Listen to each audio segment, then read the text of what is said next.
Before we start this video, I'm going to read the description that I have already prepared. Okay, here goes. Spoiler warning. In this spoiler-filled spoiler review of God of War with added spoilers, there will be many spoilers. Spoilers, if you continue to watch this video having not played and beaten the game, spoilers will be spoiled for you in this spoiler-filled spoiler video. Brackets, spoilers. So now that that's out of the way, Liam.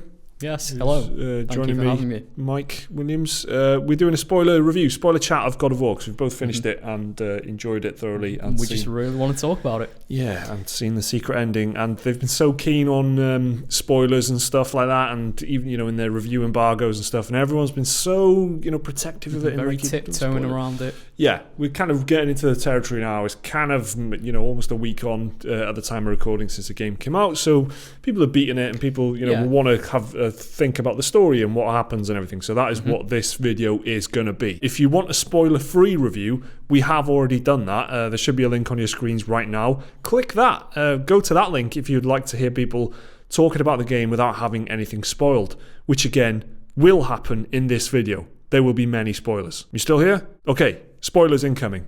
Atreus is Loki. Yes, nice, cool reveal. I liked that. I liked how kind of I did too. Subtly done it was, and he was asking a question. He was like, they kept calling me like Loki in the artworks on the cave there right at the end. I like the way that comes up, and it's kind of. I was expecting him to be someone, and like Loki was one of the ones that I'd thought pre-release. I thought he might be Loki, but then I kind of forgot playing through the course of the game, which is very credit to the game, because they keep mentioning all the gods, and they keep mentioning Thor, Odin, Balder. All these names come up constantly. Never Loki, but somehow I didn't anyway. I didn't kind of think maybe Atreus is Loki. I just didn't think about it. I didn't think about where Loki was. The thought never occurred to me either, to be honest. Exactly. So they actually caught me off guard with that one. Yeah, and so that isn't the big ending. That's just part of the ending, right? That's just it's like the end of your journey, sort of. Yeah, I guess. It's so we're talking now from a point of view that we're assuming everyone watching and listening has played the game, has beaten the game, knows what we're referencing and stuff here. So that reveal is made. Atreus is Loki. That is the reveal that's made at the top of the highest peak in all the realms, which is in Jotunheim, and that is that's one of the big achievements of the game, I think, just keeping that clarity of vision. The whole game from the very, very beginning is take the ashes to the top of the mountain. Highest peak in the realms, yeah. So you do that, turns out that is not the end of the game, it's just the first act. This isn't the highest peak, the mountain isn't the highest peak. It's all a bit of foreshadowing. Exactly. So that's the way that the game just keeps that focus all the way through. Like you're just taking Faye, Kratos' wife's ashes to the top of the highest peak in all the realms. That is what the whole game is about, and that is true right up to the very end. Yes. And when you get to the peak, you get some big story revelations.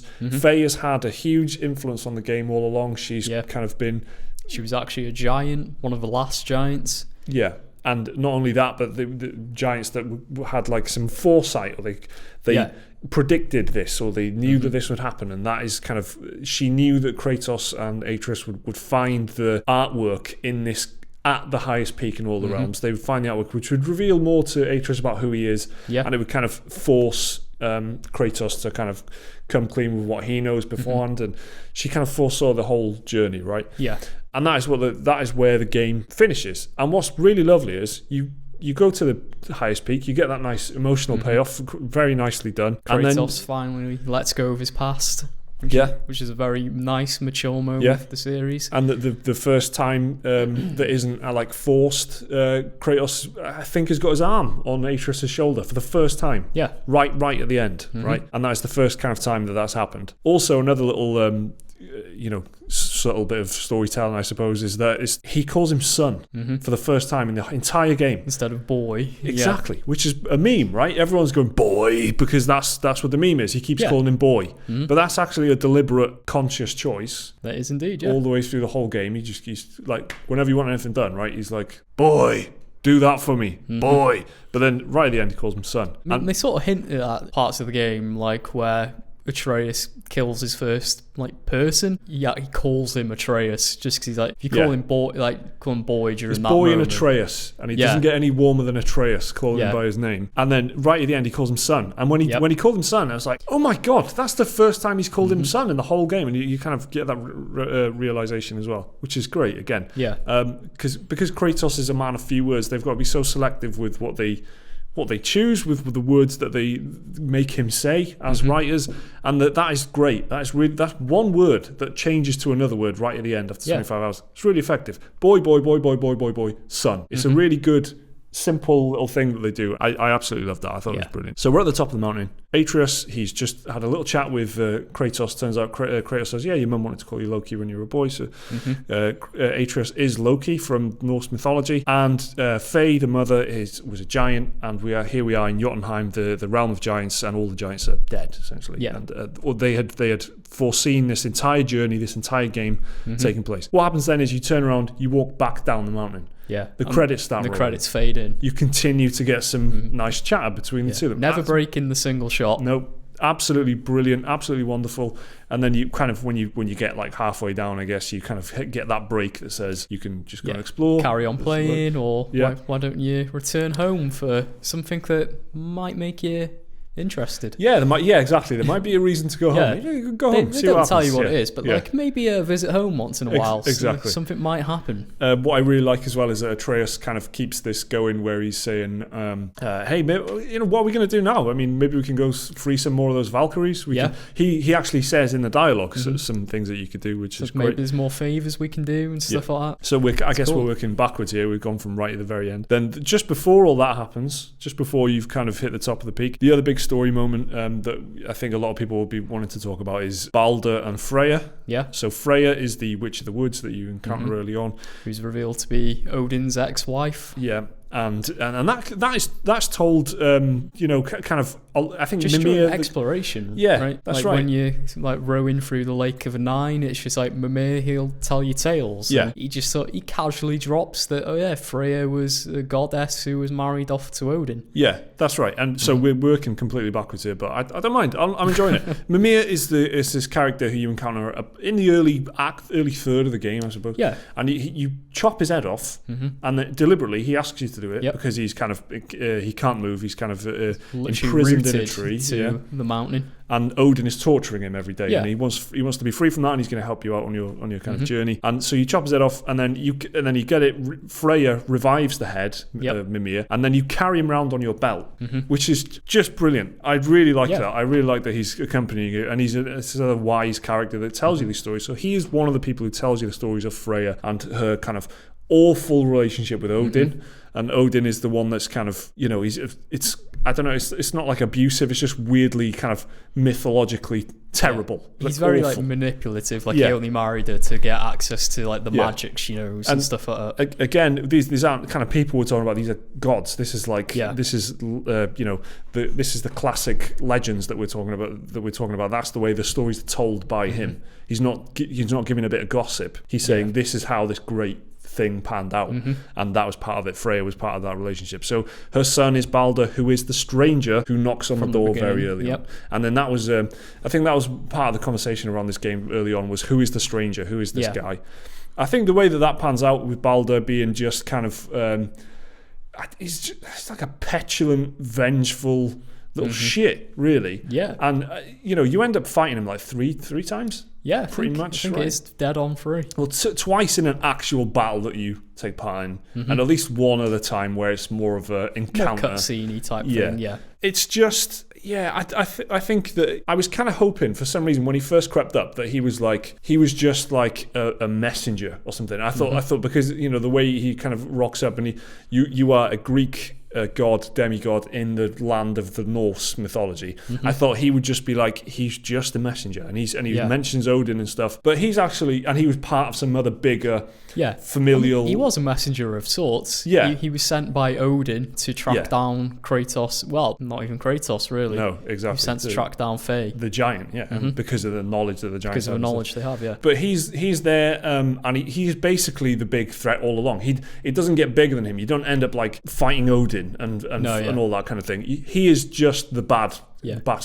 He's it's like how in the original God of War games, the first one was all about taking down Ares. Yeah. Like, you didn't fight Zeus or anything in the first game. Right, yeah. So it's a similar reflection of that kind of setup. But I don't know, I was just kind of hoping that he was just like, it was like the Norse gods sending the little kid along to check out who this Greek guy was and tell him to fuck off or something. That's what I thought it was when I first saw it. And then, it doesn't pan out like that. But that's not criticism. I'm just kind of pointing out that he is there at the beginning, and he is essentially, in terms of big bad boss fights, the be all and end all, literally. I think the way that he's introduced is awesome. And while we are at the house where he visits, let's talk about the best moment in the game by miles, the blades. Oh yes, the Blades of Chaos. Now, this is a huge moment. This is a huge revelation. Now, I said in our spoiler-free review that God of War is a special game. Special games need a special moment to get into the Platinum Lounge. God of War is in the Platinum Lounge. That's all I'm saying. So that's what I said in the spoiler-free review. This is what I was talking about. The Blades of Glory.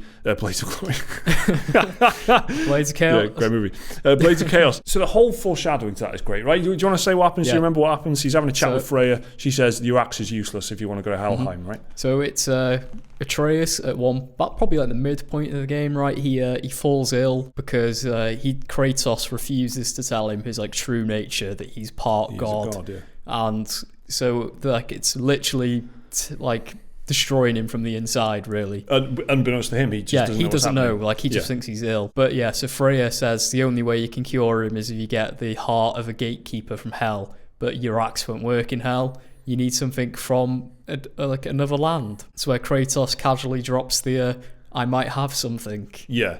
And that's like he says, I need to go and dig up my past. Now I'm going to say something, there's a comparison here that's not, it won't seem flattering on the surface, but I think it's a good comparison, right? Star Wars Episode 3, where you get that weird eerie music where Anakin is turning to the dark side and he's like thinking about it and there's no dialogue. It just kind of reminded me of that. I can see that. Because it's all like, it's this one single camera shot, which is very effective. And he's kind of thinking about it. He's like slowly getting into the boat. He's just sitting in the boat. He's not rowing. He's just going with the current. Silence. Exactly. And the whole environment's changing him around him. Like there's a storm brewing and everything. Everything gets a bit redder. Yeah. He's thinking about, and because everything's been blue and cold and icy all along, but everything is suddenly it's all a bit more Mediterranean and Greek, and that's it. And he's just contemplating this big decision, and then you get into the house, and this is the big moment. Well, I think we forgot as well where on his boat journey, where Athena appears to him, who was, like in the original games, his greatest ally, who betrayed him at the very end. So Athena just kind of appears in the boat with him, right? Yeah, and she's just like looking at him, sort of like a vision that he's having, even though she's dead by that point in the story. Yeah, this is some like echo from hell or something. From Helheim, which is what happens in Helheim. They've got the kind of ghostly apparitions in the game anyway. Yeah. So he gets home. The moment where you walk, so he gets home and he digs out his blades, and then that is a big moment. And there's like a swelling of the music there already, right? And then he gets up, and Athena is in the doorway. Yep. Kratos basically tells her to do one. He just walks through the apparition. The chorus is just like a chorus of that really deep like the throat theme, thing. Kind of that really that male voice kind of singing of the main theme, and he gets his Blades of Glory. I've got to stop doing that. It's a good movie. It's but I mean, I don't know why it's coming up. Blades of Chaos. He gets his Blades of Chaos out, and he's like cutting through all these frost goons like butter, right? And and what's great as well in the gameplay point of view is that they've kind of caused you a bit of a headache with the axe. Like your axe just bounces off them essentially, right? It's not very effective. But this, you're just slicing through them, right? And it's pretty much gaming highlight of 2018 for me so far as a moment. It is the moment that absolutely sold me on the game. Yeah. Up until that point, I was like, this is a good game. I'm really enjoying this. And then that moment happened. I was like, now I see why everyone's going nuts about it. Exactly. And that's what I was talking about there in the spoiler-free review. That it just, you need something special like that. You need a big moment like that to really hammer something home. I think Last of Us had a couple of them. The death of his daughter at the very beginning and things like that, and the ending of The Last of Us, the very ending of The Last of Us. Yep. Those two moments I think are huge, right? Definitely, and they kind of that is the little sprinkling of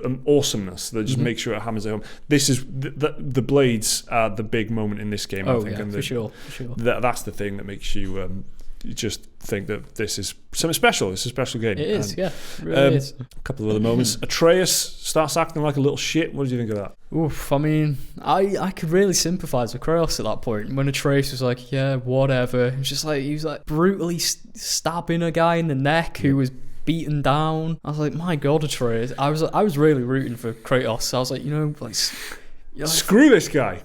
Yeah, I was just like, man, if you got to discipline your son, you discipline him. Like, this is an ample opportunity. Whereas beforehand, and like even when we played it on stream, I was like, man, Kratos has been really tough dad, isn't he? But by that point in the game, I was like you need to go full on. Tough parent here. That's the thing with Kratos being such a I don't know, he's not got like any kind of, it doesn't seem like anyway the way he acts that he's got any kind of emotional sympathy or anything or empathy with anyone. He doesn't care. Everyone's like an asset. Very or stern, something. Yeah. So but then when when Atreus is a dick to Sindir, I think the dwarf, I think it's Sindir that he's an Sindri, sorry, that he's an absolute knob to.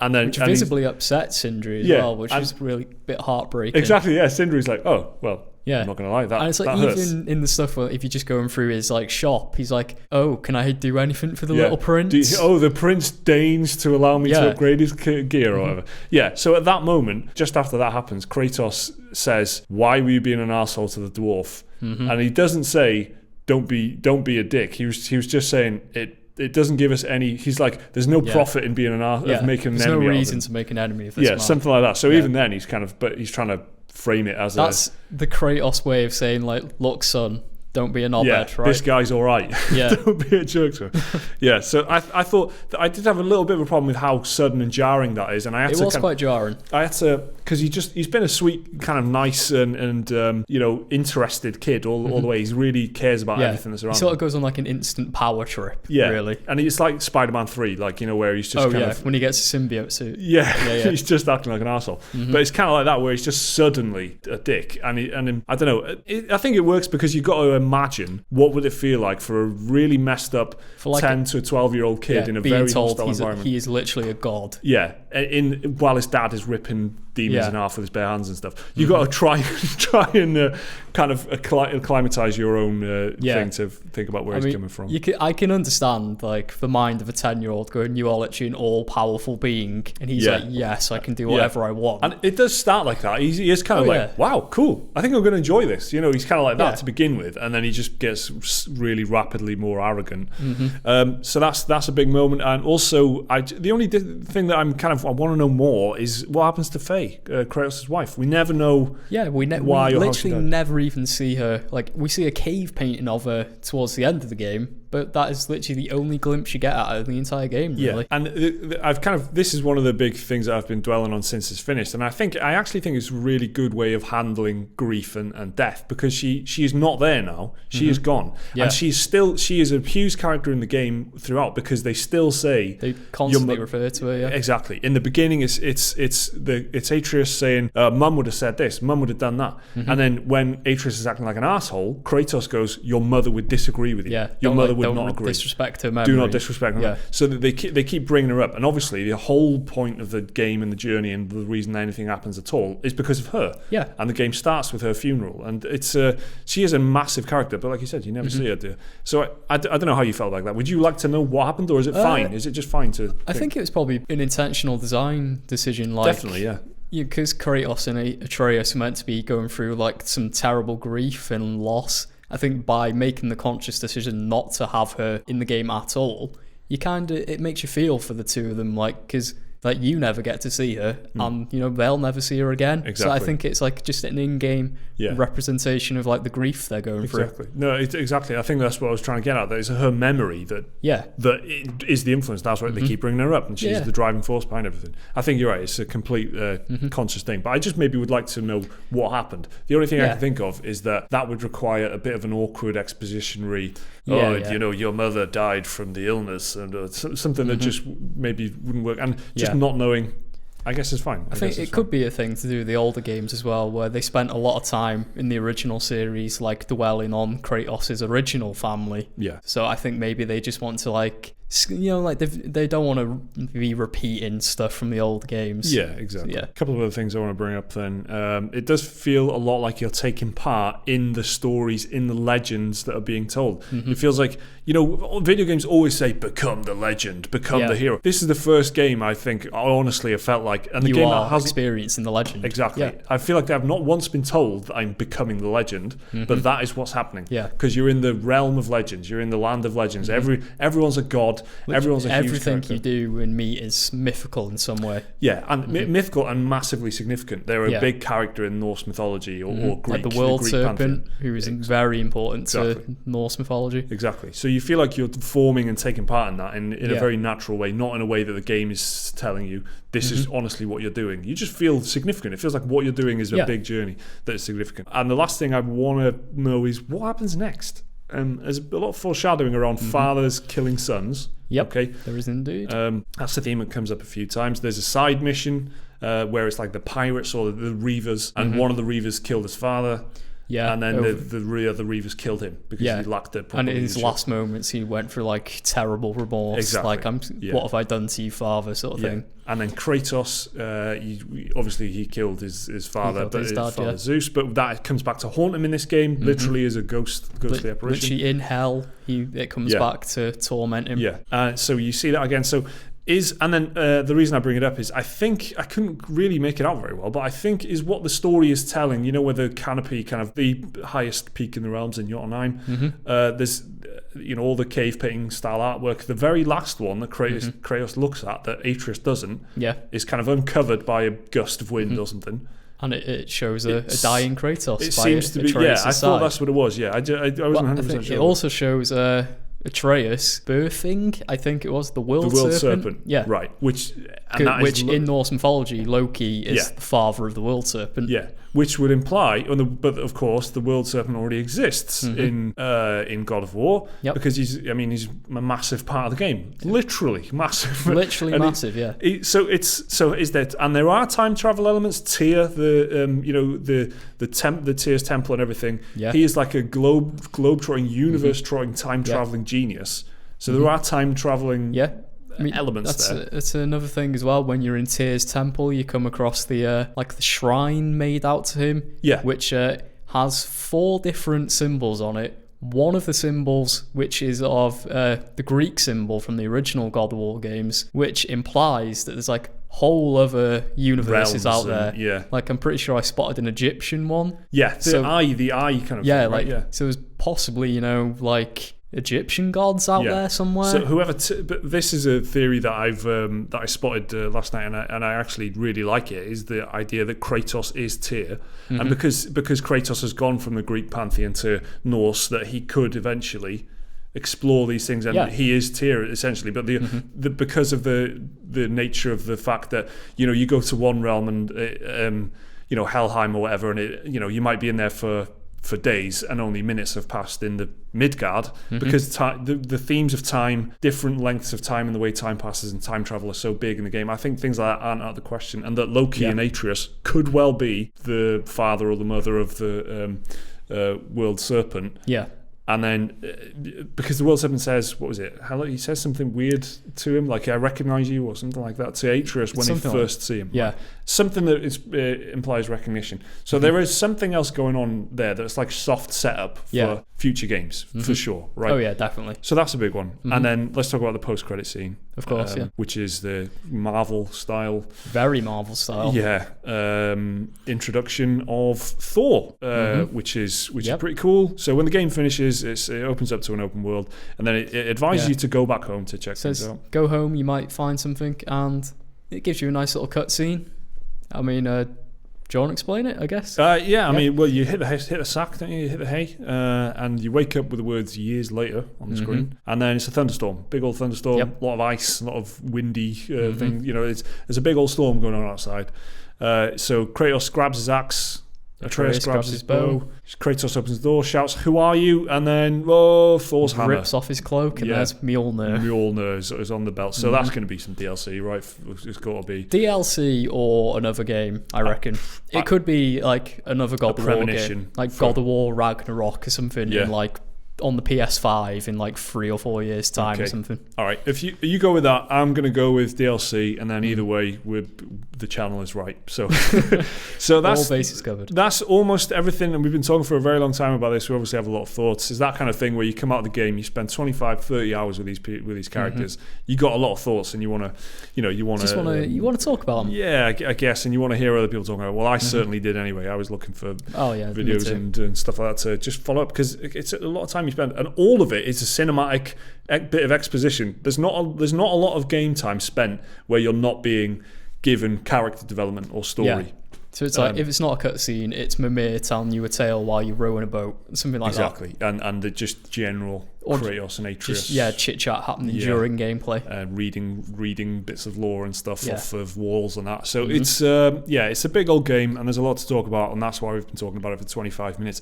Those are our spoiler-filled thoughts on God of War 2018. If you've played the game and you've completed it, let us know what you think down below in the comments. Tell us your theories. What do you think is going on? Who is Tyr? What's Kratos doing in the old Norse land? Is he going to show up in Egypt or something at some point in future games or something? And what did you think of that post-credit scene as well with Thor? Do you think that's going to be DLC, or is it going to be a future game?